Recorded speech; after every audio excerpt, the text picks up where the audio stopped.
সাদা কাপড় পরায়া মুর্দার খাটে শুয়ায়া কবরেতে করবে রে দাফন। এ পাগল মন পাগল মন রে দম ফুরাইলে এ দেখবি কে আপন। অবুঝ মন অবুঝ মন রে দম ফুরাইলে এ দেখবি কে আপন। একদিন সাদা কাপড় পরায়া মুর্দার খাটে উঠায়া একদিন সাদা কাপড় পরায়া মসজিদের খাটলাই উঠায়া কবরেতে করবে রে দাফন। এ পাগল মন পাগল মন রে দম ফুরাইলে দেখবি কে আপন। অবুঝ মন অবুঝ মন রে দম ফুরাইলে বুঝবি কে আপন। এ যারা তোমার অতি আপন তারাই তোমায় পরাবে কাফন। কথা বলেন ঠিক না ঠিক? হ্যাঁ, ওরে যারা তোমার অতি আপন তারাই তোমায় পরাবে কাফন। এ কবরেতে করবে রে দাফন। একদিন সাদা কাপড় পরায়া এ মুর্দার খাটে শুয়ায়া কবরেতে করবে রে দাফন। অবুঝ মন অবুঝ মন রে দম ফুরাইলে বুঝবি কে আপন। এ পাগল মন পাগল মন রে দম ফুরাইলে বুঝবি কে আপন। আমার ইসলাম দরদি মুসলমান ভাইয়েরা গো, ওরা আমার কালেমার ভাইয়েরা, ও আবার মুসলমান ভাই, আপনাদের সম্মুখে আজকে আমি কিছুটা সময় আপনাদেরকে নিয়ে একটু আলোচনা করব। কেউ উঠাউঠি করিও না রে যুবক। ও মুসলমান ভাই, কখন জানি আজরাইল এসে তোমাকে ধরবে রে ভাই, আমাকে ধরে না। মুসলমান ভাই রে, তোর কবরে কেউ যাবে না গো আব্বা জান, তোমার কবরে কেউ যাবে না, তোমার মা তোমার বাবা তোমার আব্বা কেউ যাবে না রে বাবা। ওই কবরে যদি কেউ আসে সেটা হলো আমাদের দয়ার নবী। জোরে বলেন সুবহানাল্লাহ। এ মুসলমান, একটা কথা বুঝবার জন্য আমাকে দিয়ে আজকে এক্সাম্পলটা দিব বাবা।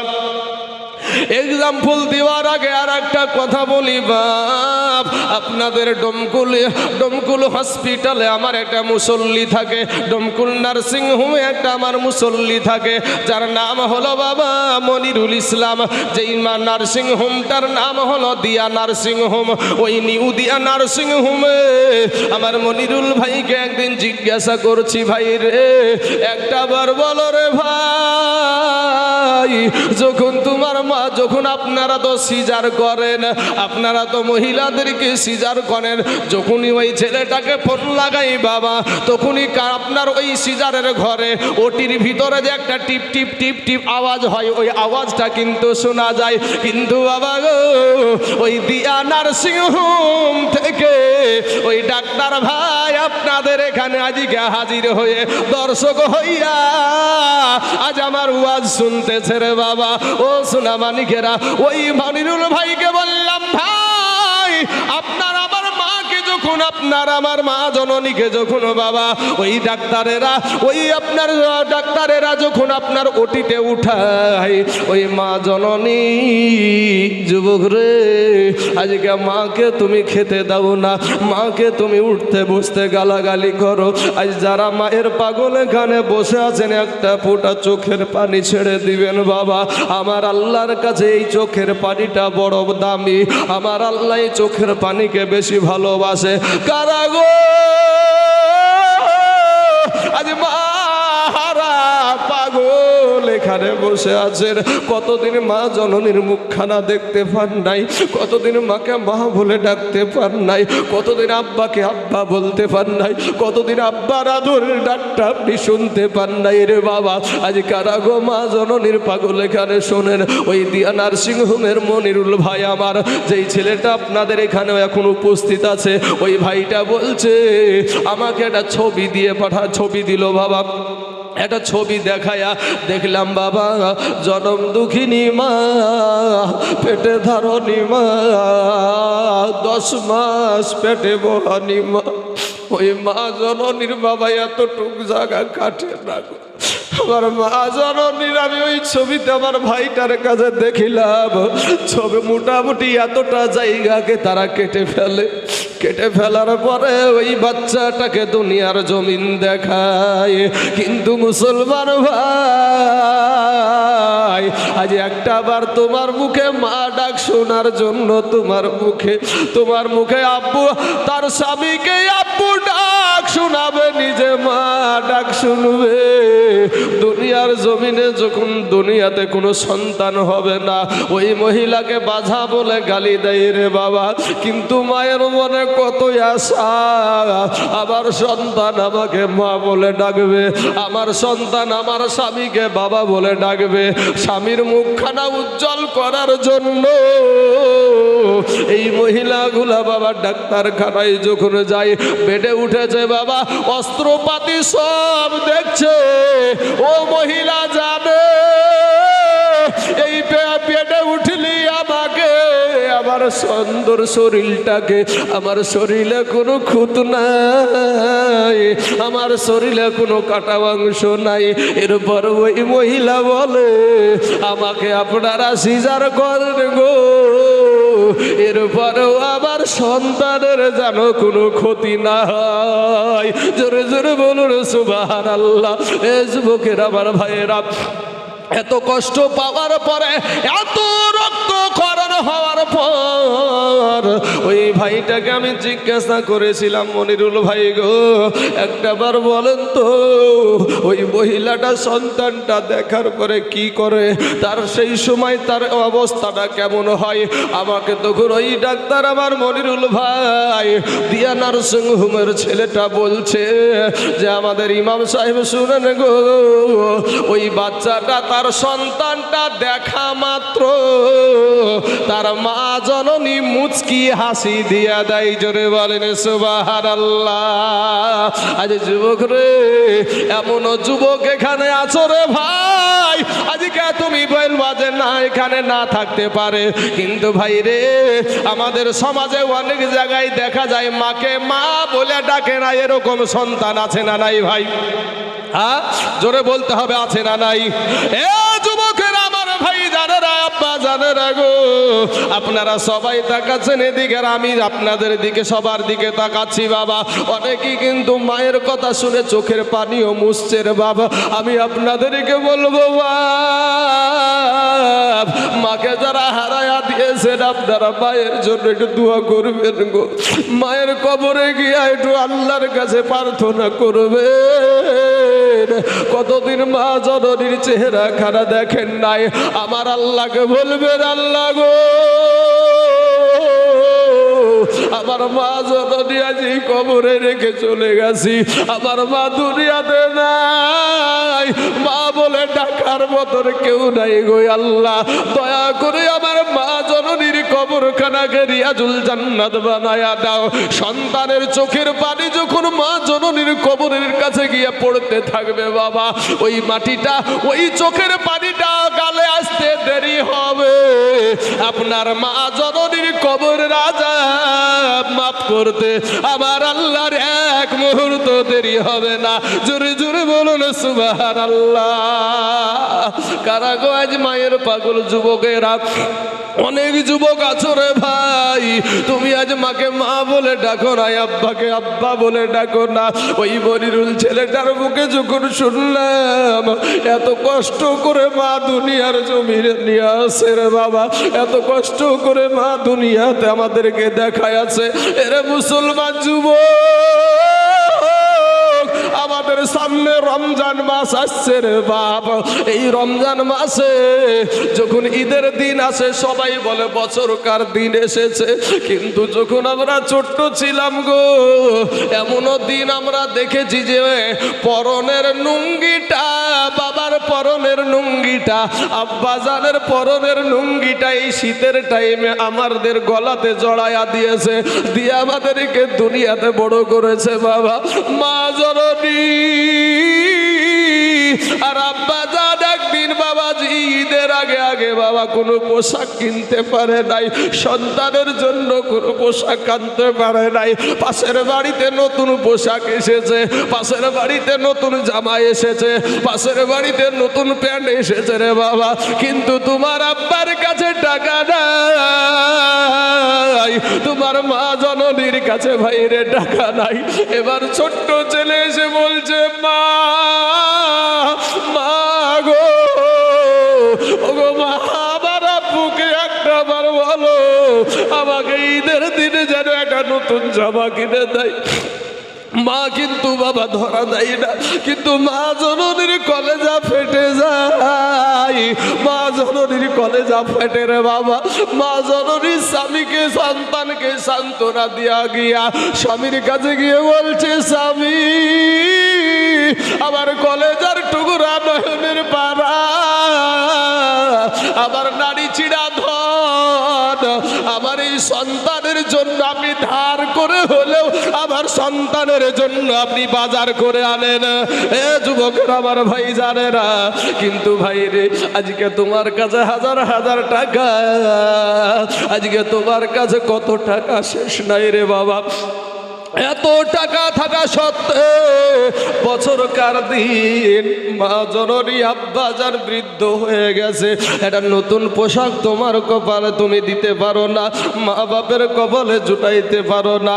আজ তোমার বিবিকে তুমি পোশাক দিলা, তোমার সন্তানকে তুমি পোশাক দিলা, এত সুন্দর সুন্দর পোশাক, কিন্তু তোমার বাবার পরনে একটা নতুন লুঙ্গি জুটাতে পারলা না, তোমার বাবার শরীরে একটা পাঞ্জাবি পরাইতে পারলা না, তোমার মা জননীকে একটা নতুন পোশাক কিনে দিতে পারলা না। খোদার কসম কিরা বলি রে ভাই, আমি তাইজুল ইসলাম যতই বড় বক্তা হই না কেন, আমি যতই বড় বাবা মাদ্রাসা চালাই না কেন, যত 100টা যদি মাদ্রাসা করি, এ বাবাজি 100টা মাদ্রাসা করি আর মসজিদ করি বাবাজি, মক্কা মদিনার ইমাম হইয়াও আল্লাহর জান্নাতে যাওয়া হবে না। মায়ের দিলেতে ব্যথা কখনো দিও না, কখনো দিও না, দুঃখে দুঃখী রবে, সুখে খুশি হবে, দুঃখে দুঃখী রবে, সুখে খুশি হবে। ছেলের সুখের তরে মহামরিতেও রাজি হবে, মায়ের দিলেতে ব্যথা কখনো দিও না, কখনো দিও না। ভাই গো মায়ের মুখের হাসি আল্লাহর আরশ খুশি, চিল্লায়া বলেন সুবহানাল্লাহ। ওরে মায়ের মুখের হাসি আল্লাহর আরশ খুশি জীবন ভরে সেবা করলে শোধ হবে না দুধের দেনা মায়ের দিলেতে ব্যথা কখনো দিও না কখনো দিও না আল্লাহুম্মা সাল্লি দিনা মাওলানা মুহাম্মদ ওয়ালা আলি সাইয়্যিদিনা মাওলানা মুহাম্মদ সাল্লাল্লাহু আলা মুহাম্মাদিন সাল্লাল্লাহু আলা মুহাম্মদ হরদম জবান পাক নাম মোহাম্মদ হরদম জবান শফিয়ানা মোহাম্মদ সাল্লাল্লাহু আলাইহি ওয়াসাল্লাম। মায়ের কথা শুনতে অনেক মানুষের চোখ দিয়ে পানি বেরিয়েছে ভাই। আমার যুবক ছেলেদেরকে বলবো, ভাই যুবকেরা, তোমাদের বৃদ্ধ আব্বা যান, তোমার বৃদ্ধ মা, এই চাচাটা, এই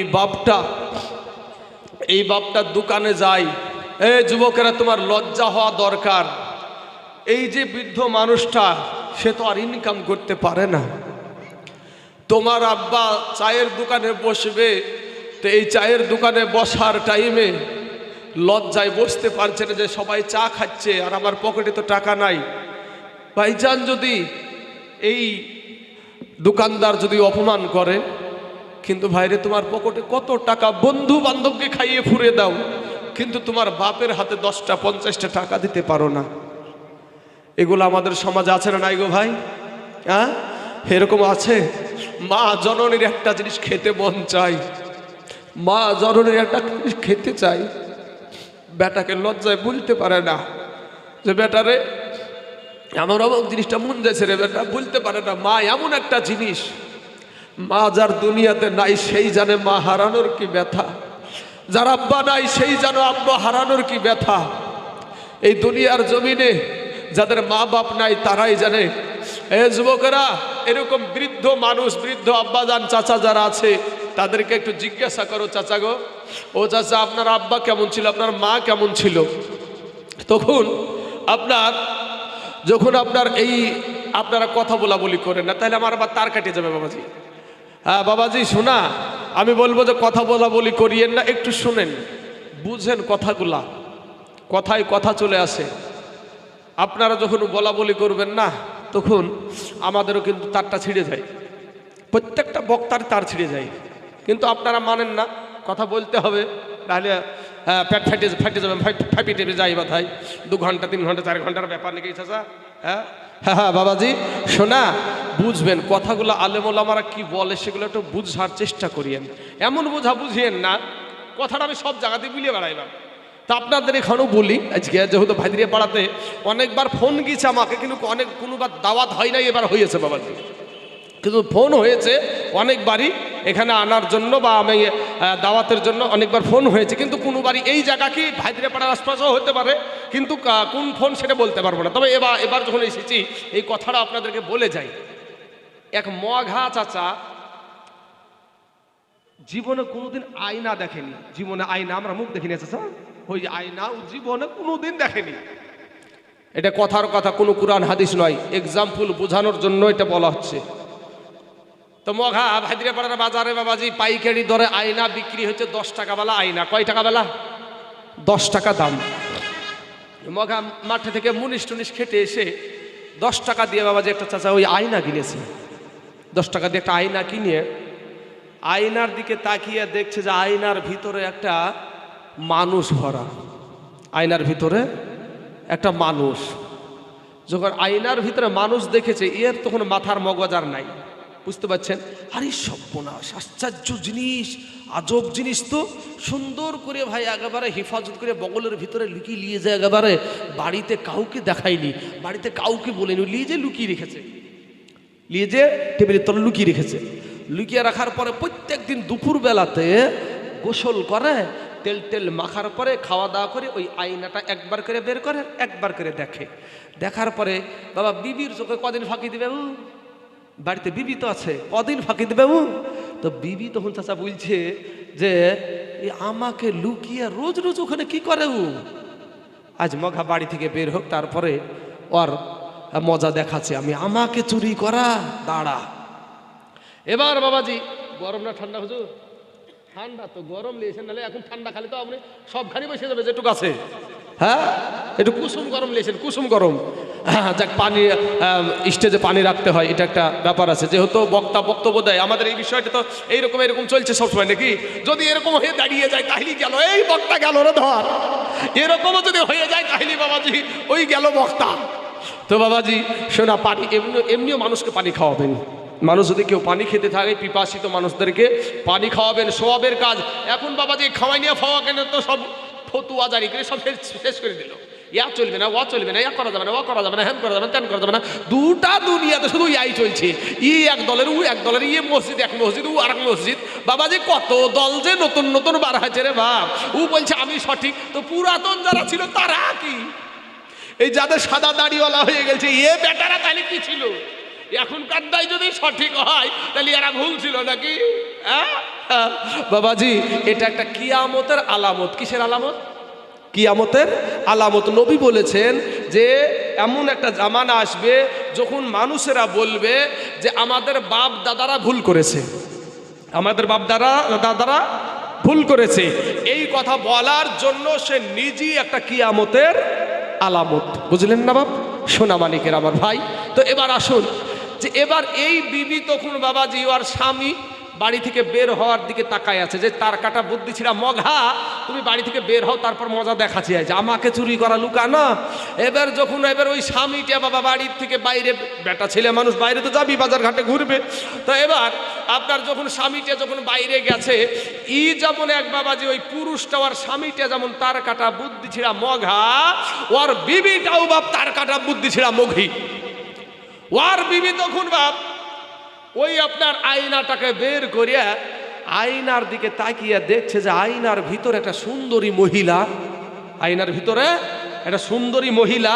আর যেমন চাচা মহিলা দেখেছে, বুঝতে পেরেছেন বাপ, তো যেমন দেখেছে এর মেজাজ গরম। হ্যাঁ, এই বয়সে আবার 40-এর কুঠা পার হয়ে গেল, কবে জানি জামা এসে বাপ বিলে ডাকে, আমার তার বিটি মাটির বিয়ে দিতে পারবো না। হায় হায় হায়, রাগে চোটে বাপ ফন ফন ফন ফন করতে যেতে খড়ি সাপের মতন ফানা তুলে, বুঝতে পেরেছেন, একবারে যাইয়া শাশুড়ির কাছে হাজির। শাশুড়িকে যে বলছে, মা দেখেন তো আপনার বেটার কুকর্মগুলা। তো কেন রে মা, কি হয়েছে? তুই এত রাগ করে আছিস কেন? কি হইলো মা, তুই কি ওরকম করছিস কেন? বলে এই বয়সে আমার কপাল পুড়িয়েছে। তো কেন রে মা, কি হয়েছে বলবি তো? বলে আপনার বেটার 40-এর কুঠা পার হয়ে গেল, আর আমার মতন একটা সুন্দরীকে রেখে ও এই বয়সে আবার ও প্রেম করছে অন্য একটা মহিলার সাথে। মায়ে একটা ধমক দিয়ে চাচা বলছে, আমার বেটার মতন বেটাই নাই, আসলেও নাই সাদা সোজা বেটা। তখন এই রাগে চোটে তর তাজা জুয়ান 40 বছর বয়সের মহিলা, একটা ভালো শক্তি আছে, কাটাম করে হাতখান বুড়ি মহিলা ধরিয়েছে। চলেন আপনাকে সচক্ষে দেখাচ্ছি, আমি আপনাকে প্রমাণ দেখাচ্ছি, চলেন আপনি নিজে চোখে দেখবেন আপনার বেটা কতটুকু ভালো দেখাচ্ছে, চলেন যাই। এবার হাত খানকে ফটফট করে ধরিয়ে, বুঝতে পেরেছেন, টানতে শুরু করেছে। এরা স্বামী স্ত্রী যেমন বাবা তার কাটা বুদ্ধি ছিল মঘার মঘি, ওর মাটাও তার কাটা বুদ্ধি ছিল। ওর মাকে নিয়ে গিয়ে বাবাজি ওই আয়না বের করে দিয়েছে। লেন দেখেন, আয়নার দিকে তাকিয়ে দেখছে যে আয়নার ভিতরে একটা বুড়ি মহিলা, আয়নার ভিতরে একটা বুড়ি মহিলা। কিন্তু এই বুড়ি মহিলা দেখার পরে চাচা ই আর একার মেজাজের ঠিক নাই। হাই বেটা তুই কি করলি, ও বেটা তুই কি করলি, বেটারে তুই কি করলি, ও বেটা তুই কি করলি, কেউ চুপাইতে পারে না চাচা। তো চুপাইতে যখন কেউ না পারিছে বেটার কাছে খবর গেল, বেটা আসলো, বেটা বলে মা তুমি কান্দো কেন, ও মা তুমি কাঁদছো কেন, মা মা তুমি কান্দো কেন মা। তখন মায়ে বলছে বেটা রে, ওরে বেটা ইসলাম ধর্মে 4টা বিহা করা যাই যাচ্ছে রে বেটা, তুই আর পালি নাই, এই বুড়ি কি পালি। বলেন তো বাপ, এটা আইনার দোষ না ওদের বুঝার দোষ? বুঝার দোষ। এই বুঝা বুঝিয়েন না চাচা, এই বুঝা বুঝলে জিন্দেগি শেষ, এই বুঝা বুঝলে ইহ জগত শেষ, পর জগত শেষ। বাবাজি একবার দুরুদে পাক পড়েন, আল্লাহুম্মা সাল্লি سيدنا مولانا محمد وعلى آل سيدنا مولانا محمد صلى الله على محمد সাল্লাল্লাহু আলা মুহাম্মাদ, হরদম জবান পাক নামে মুহাম্মদ, হরদম জবান সে নিকালো শাফি সাল্লাল্লাহু আলাইহি ওয়াসাল্লাম। যুবক ভাইরা, নৌজওয়ানেরা, যে কথাটা আমি বলছিলাম যে বাবা দোকানে যে বসতে পারে না, পকেটে টাকা নাই, বা দুদিন বাকি খেয়েছে, খাওয়ার পরে লজ্জা তার দোকানেই যেতে পারছে না, এরকম অবস্থা হয় না, হয় না গো চাচা আমাদের ভিতরে? হ্যাঁ, তাহলে ভাই তোমার কর্মটা কি, তোমার কাজটা কি? তোমার কাজ হলো, তোমার আব্বা তো ইনকাম করে না, মাঝে মাঝে কিছুটা টাকা তোমার আব্বার পকেটে ঢুকিয়ে দেওয়াটা হলো তুমি সন্তান, তোমার কর্তব্য। কিন্তু কয়টা যুবক আমরা করি, একটু নিজের বিবেককে জিজ্ঞেস করুন। যতক্ষণে বাপ চাহাচ্ছে তরপরে গান, মা কাঁদলে যা, বাচ্চা কাঁদলে যেমন দুগ্ধ দেয়, মা কাঁদে, বাচ্চা কাঁদলে যেমন মায়ে দুগ্ধ দেয়, যে আমার বাচ্চা দুধ খাওয়ার লেগে কাঁদছে, অনুরূপ বাপ যতক্ষণ না হাত পাচ্ছে ততক্ষণ বাপকে দিতে আর মনেই নাই। বাবাজি, ও যুবক ভাইরা, নৌজওয়ানেরা, শোনো, তোমাদেরকে বলবো, তোমার বাবা, তোমার মা, তোমার বাবা, তোমার মা জননী, আমরা পুরুষ, আমাদের পায়ের তলে কি জুতা, কি চাচা, আমাদের পায়ের তলে জুতা, আর তোমার মায়ের পায়ের তলে হলো জান্নাত। জোরে বলেন সুবহানাল্লাহ। তোমার মায়ের পায়ের তলে জান্নাত, অথচ সেই মাকে তোমরা সম্মান করো না, ইজ্জত করো না। শাশুড়ির বাড়ি থেকে যদি কোনো কুটুম সাক্ষাৎ আসে, রে বাবা, বেটাতে এমনও ফ্যামিলি আছে কিছু যে বেটাতে বাপ মাকে দিতে চাই, কিন্তু বাড়িতে যে আর একটা বাবাজি খারজল্লাদ না কি বলে গো, একেবারে একদিকে যদি বাবাজি ওই জব দেওয়া যায় তো আটা হয়ে বেরিয়ে যাবে, ইয়াদের ভয় আবার পুরুষরা আরো বেকা হয়ে বসে। এটাও একটা কিয়ামতের আলামত যে পুরুষেরা চলবে নারীদের কথাতে, এটাও একটা কিয়ামতের আলামত। কিয়ামতের আলামত অনেক আছে বাপ।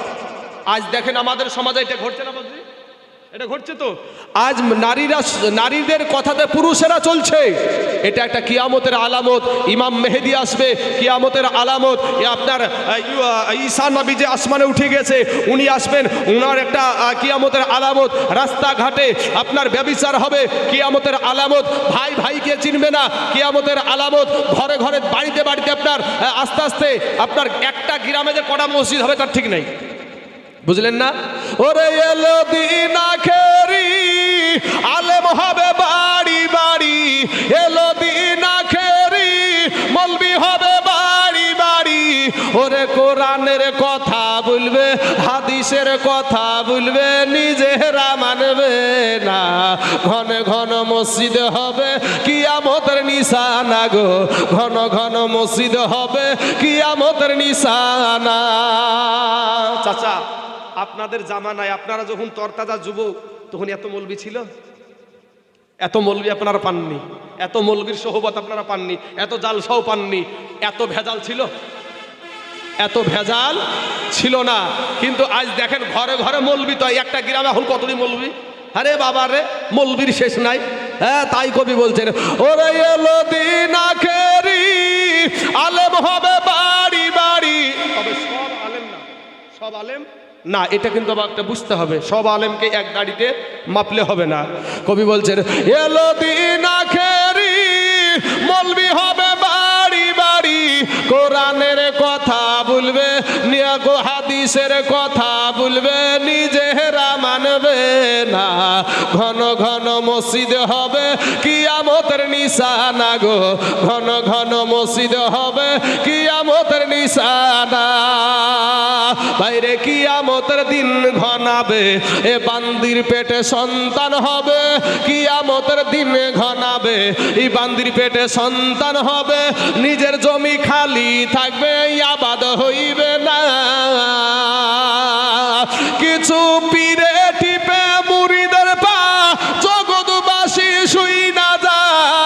ওরে কিছু পীরে টিপে মুরিদের পা, জগৎবাসী শুই না যা। লোভে ভক্তি কন্দ কইরা দুজখে ঠিকানা, ঘন ঘন মসজিদ হবে কিয়ামতের নিশানা গো, ঘন ঘন মসজিদ হবে কিয়ামতের নিশানা।